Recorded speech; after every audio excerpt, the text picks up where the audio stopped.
তিনি যখন আহকামুল হাকিমিন এজলেসে বসবে, হাকিম হয়ে যখন তিনি জিজ্ঞাসা করবে বান্দা বান্দিরে জীবনের হিসাব দিতে আল্লাহ তাআলা ডাকবে, সমস্ত পয়গম্বররা দাঁড়িয়ে থাকবে, সমস্ত মানব জাতিরা দাঁড়িয়ে থাকবে।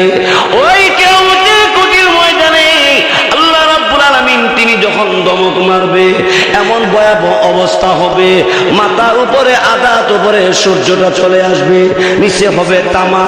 এত গরম, এত বড় গরম, এত বড় শাস্তি, এত বড় কষ্ট।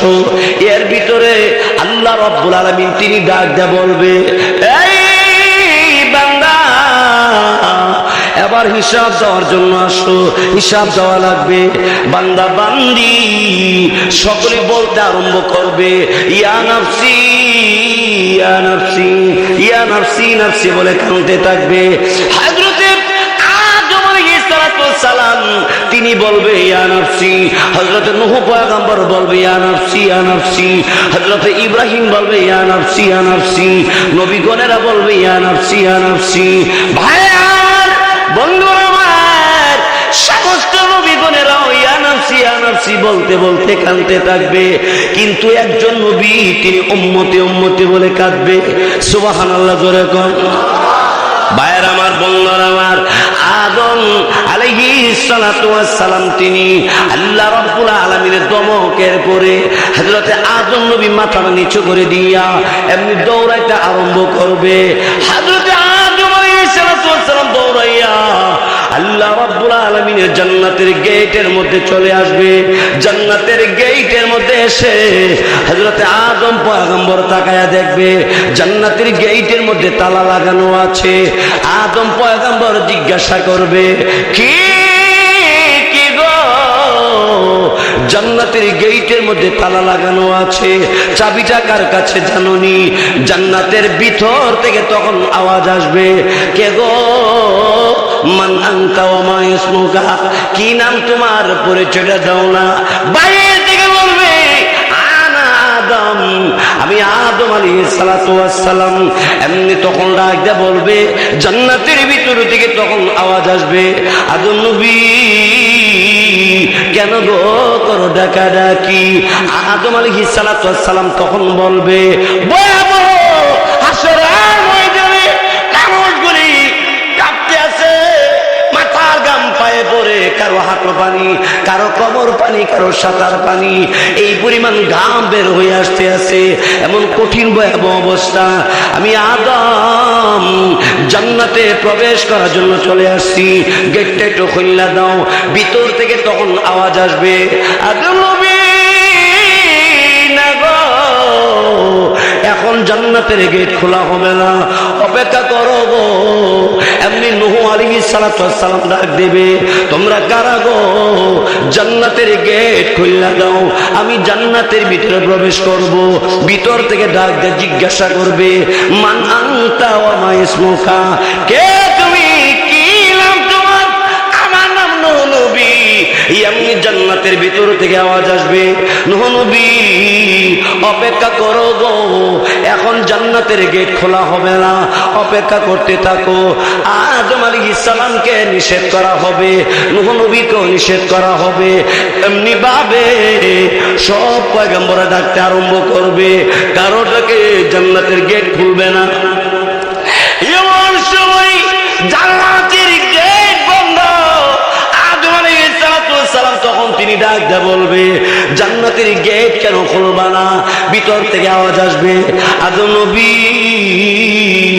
এখন জান্নাতের গেট খোলা হবে না যতক্ষণ পর্যন্ত রহমতের নবী মুহাম্মদুর রাসূলুল্লাহ সাল্লাল্লাহু আলাইহি ওয়াসাল্লাম জান্নাতের গেটে না আসবে, এর আগে জান্নাতের গেট খোলা হবে না।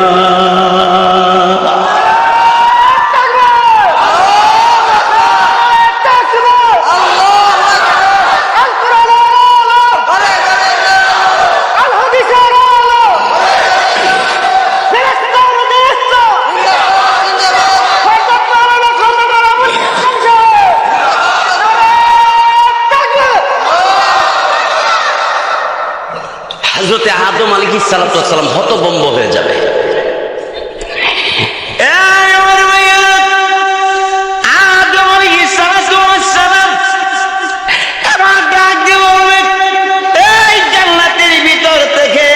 যারা কথা বলতেছো শোনো, আখিরি জামানার নবী, রহমতের নবী, রাহমাতুল লিল আলামিন যতক্ষণ পর্যন্ত জান্নাতের গেটের মধ্যে না আসবে, এর আগে জান্নাতের গেটটা খুলবা না।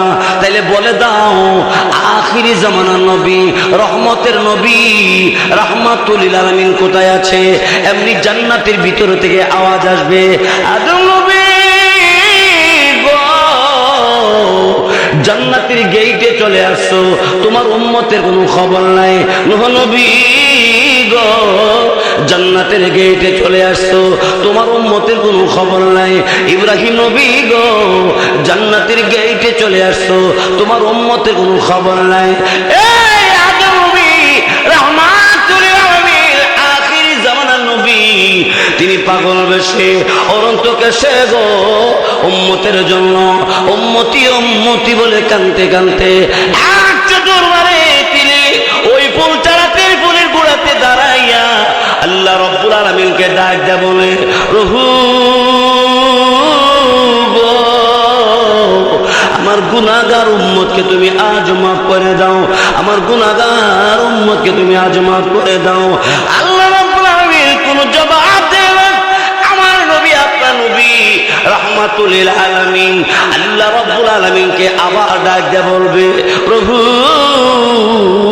আমার গুনাহগার উম্মতকে গো তুমি মাফ করে দাও। আল্লাহ জবাব দিবে না। আমার আপনার নবী রাহমাতুল লিল আলামিন এবার ডাইরেক্ট চলে যাবে মিজানের পাল্লাতে। মিজানের পাল্লাতে যাইয়া আমার আপনার নবী আল্লাহ রাব্বুল আলামিনকে বলবে, প্রভু গো ও আল্লাহ রাব্বুল আলামিন আমার গুনাহগার উম্মতকে মাফ করে দাও গো। আল্লাহ রাব্বুল আলামিন তখনও কোনো জবাব দেয় না। এমনি আমার আপনার নবী রহমতের নবী, যিনি দুনিয়ার অলিতে গলিতে উম্মতে উম্মতে বলে কাঁদছেন, যিনি রওজা শরীফের ভিতরে উম্মতের জন্য এখনো কাঁদেন, কিয়ামতের ময়দানে সাজদার মধ্যে পড়ে আল্লাহ রাব্বুল আলামিনকে ডাক দিয়ে বলবে, প্রভু গো ও আল্লাহ রাব্বুল আলামিন, আয় আল্লাহ তাআলা তোমার দ্বীনের কথা বলতে যাইয়া বেঈমান কাফিরদের কত কষ্ট আমাদের বুক করা লাগছে। আল্লাহ রাব্বুল আলামিন উহুদের ময়দানে আমার দাঁত দুইটা শহীদ হয়ে গিয়েছিল, এই দুইটা দাঁত তুমি কোন জায়গায় রাখছো? এ রাব্বুল আলামিন এই দুইটা দাঁতের বিনিময়ে আমার গুনাহগার উম্মতকে গো তুমি আজ মাফ করে দাও। আল্লাহ রাব্বুল আলামিন কোনো জবাব দিবে না। ইয়ার পরে বিশ্ব নবী রহমতের নবী রাহমাতুল লিল আলামিন তখন ডাক দিয়ে বলবে, ওগো আল্লাহ, ওগো রাব্বুল আলামিন, ও আল্লাহ তাআলা, তাইফের জমিনে বেঈমান কাফেররা গো আমাকে এত জোরে জোরে পাথর মারছে, পাথরের আঘাতে আমার শরীরের রক্তগুলি তাইফের জমিনের মধ্যে লালে লাল হয়ে গিয়েছিল। আল্লাহ রাব্বুল আলামিন ওই রক্তগুলি তুমি কোথায় রাখছো? এই রক্তগুলির বিনিময়ে আমার গুনাহগার উম্মতকে গো তুমি আজ মাফ করে দাও গো। আল্লাহ রাব্বুল আলামিন কোনো জবাব দেয় না। রহমতের ফেরেশতা আল্লাহ রাব্বুল আলামিনকে এবার ডাক দিয়ে বলবে, প্রভু গো আল্লাহ রাব্বুল আলামিন তোমার বন্ধু রহমতের নবী রাহমাতুল লিল আলামিন পৃথিবীর জমিন উম্মতের জন্য কাঁদছেন, রওজা শরীফের ভিতর যিনি কাঁদছেন তিনি আজ হাসর ময়দানে পাগল বেশে গো ভিক্ষুকের মতো কান্দে উম্মতি উম্মতি বলে। এ রাব্বুল আলামিন তোমার কি মায়া লাগে? আল্লাহ রাব্বুল আলামিন এবার তখন জিবরাইলকে বলবে, জিবরাইল যাও, জলদি করে তুমি যাও, আমি আল্লাহ রাব্বুল আলামিন আমার রহমতের দরবারে পানির পাতিলে রেখে দিয়েছি, ওখান থেকে পানির পাতিল লইয়া যাও, আমার নবীজির হাতের মধ্যে দিয়া দিবা, আর নবীকে বলবা এই পাতিলের পানি জাহান্নামের ভিতরে ছেড়ে যাওয়ার জন্য। জিবরাইল আলাইহিস সালাতু ওয়াস সালাম এক পাতিল পানি নিয়ে রাসূলের দরবারে রাসূলের কাছে এসে হাজির হয়ে যাবে। সুবহানাল্লাহ জোরে বলো। হযরত জিবরাইল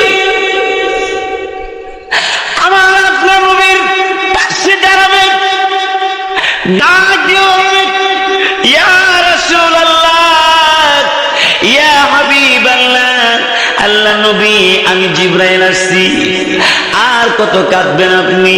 ভিক্ষুকের মতো, মা হারা সন্তানের মতো, সন্তান হারা মার মতো একটা দৌড় মারেন আপনি ফুল চারাতে, ফুলের গোড়াতে, আবার দৌড় মারেন মিজানে পাল্লাতে, আবার দৌড় দেন এই আসরের ময়দানে সেজদায় পড়ে উম্মতের জন্য আপনি কাঁদেন আর কাঁদেন না। আল্লাহ রাব্বুল আলামিন এক পাতিল পানি দিয়া দিয়েছে আমার হাতে, এই পাতিলের পানিটা জাহান্নামের উত্তপ্ত গরম আগুনের ভিতরে ছেড়ে দেন। সুবহানাল্লাহ, জোরে কোন। হযরত জিবরাইল আলাইহিস সালাতু ওয়াস সালাম ওই পানির পাতিলটা রাসূলের হাতে দিবে, রাসূল পানির পাতিলের হাতে পাইয়া এবার এই পানিটা জাহান্নামের ভিতরে ছেড়ে দিবে। ছেড়ে দেওয়ার সাথে সাথে জাহান্নামের আগুন নিভে যাবে। আরো জোরে কোন সুবহানাল্লাহ। জাহান্নামের আগুন নিভে যাওয়ার পরে আমার আপনার নবী রাহমাতুল লিল আলামিন আল্লাহ রাব্বুল আলামিনের পয়গম্বর, দু জাহানের সরদার, রহমতের নবী রাহমাতুল লিল আলামিন জিবরাইল ফেরেশতাকে ডাক দিয়ে বলবে, জিবরাইল এটা কেমন পানি দিলা তুমি? যেই পানিটা জাহান্নামের ভিতরে ছেড়ে দেওয়ার পরে উত্তপ্ত গরম জাহান্নামের আগুনটা নিভে গেল। জিবরাইল এটা কি হাউজে কাউসারে পানি দিয়েছো? না। জিবরাইল বলবেন না। এবার রাসূল বলবে, আরে জিবরাইল তাহলে এই পানিটা কি তুমি জমজম কুয়ার পানি দিয়েছো? জিবরাইল বলবেন না। আখির জীবনে বলবে রাহমাতুল আলামিন ডাক দেয়া বলবে, জিবরাইল রে এটা হাউজে কাউসারে পানি যদি না হয়, এটা জমজম কুয়ার পানি যদি না হয়, এটা কেমন পানি রে? এমনি জিবরাইল ফেরেশতা তখন ডাক দেয়া বলবে, আল্লাহ নবী রহমতের নবী গো, এই পানিটা পৃথিবীর কোন নদী নালার পানি না, হাউজে কাউসারের পানি না, এটা জমজম কুয়ার পানি না গো, এই পানিটা হলো পৃথিবীর জমিনে আপনার গুনাহগার উম্মতের মধ্যে আল্লাহর বান্দা বান্দিরা আল্লাহ রাব্বুল আলামিনকে ভয় করে চোখের পানি ছেড়ে দিয়ে আল্লাহর দরবারে কাঁদছে, গুনাহর কথা স্মরণ করে আল্লাহ রাব্বুল আলামিনকে ডাক দিয়ে বলছে, প্রভু হে আমার, এই পৃথিবীর জমিনে আমার চাইতে বড় গুনাহগার আর কেউ হই নাই। গভীর রাইতে গো এমন আল্লাহর কিছু বান্দা বান্দি আছে, যে সমস্ত বান্দা বান্দিরা গভীর রাইতে আর ঘুমায় না, শেষ রজনীতে ওযু করে তাহাজ্জুদের নামাজে দাঁড়াইয়া যা, নামাজের পরে জিকির করতে আরম্ভ করে, জিকিরের পরে আল্লাহ রাব্বুল আলামিনের কাছে মুনাজাত, দুইটা হাত উঠাইয়া আল্লাহ রাব্বুল আলামিনকে ডেকে ডেকে বলে, প্রভু এই চাঁদপুর এই এলাকার মধ্যে আমার চাইতে বড় গুনাহগার আর কেউ হই নাই। আল্লাহ রাব্বুল আলামিনের নবীর কাছে জিবরাইল ফেরেশতা তখন ডাক দিয়ে বলবে, ওগো নবীজি, আল্লাহ রাব্বুল আলামিনকে ভয় করে গুনাহ থেকে তওবা করে গভীর রজনীতে আল্লাহ রাব্বুল আলামিনের কাছে যারা কাঁদছে গো, ওই কান্নার পানি পৃথিবীর জমিনে আল্লাহ মিশতে দেয় নাই, এই পানিটা আল্লাহ রাব্বুল আলামিনের কুদরতি দরবারে জমা রাখা দিয়েছে। ওই আল্লাহর ভয়ে যে বান্দা বান্দি কাঁদছে, এই কান্নার পানিটা আল্লাহ তাআলা আমার হাতে দিয়া আপনার হাতে পৌঁছাইছে। নবীজি এটা আর কোনো পানি নয়, এটা হইল গুনাহগার বান্দা বান্দি চোখের কান্নার পানি। জোরে কোন সুবহানাল্লাহ। তাহলে আল্লাহর ভয়ে কানলে এই কান্নার পানি দিয়ে জাহান্নামের আগুন নিভানো হবে। তাহলে আল্লাহকে ভয় করা দরকার আছে না নাই? আল্লাহর ভয়ে কানবেন না? কানবেন না? আল্লাহর ভয়ে কাঁদবেন, আল্লাহকে ভয় করবেন। আল্লাহ আমাদের সকলকে তৌফিক দাও, সবাই বলেন আমিন।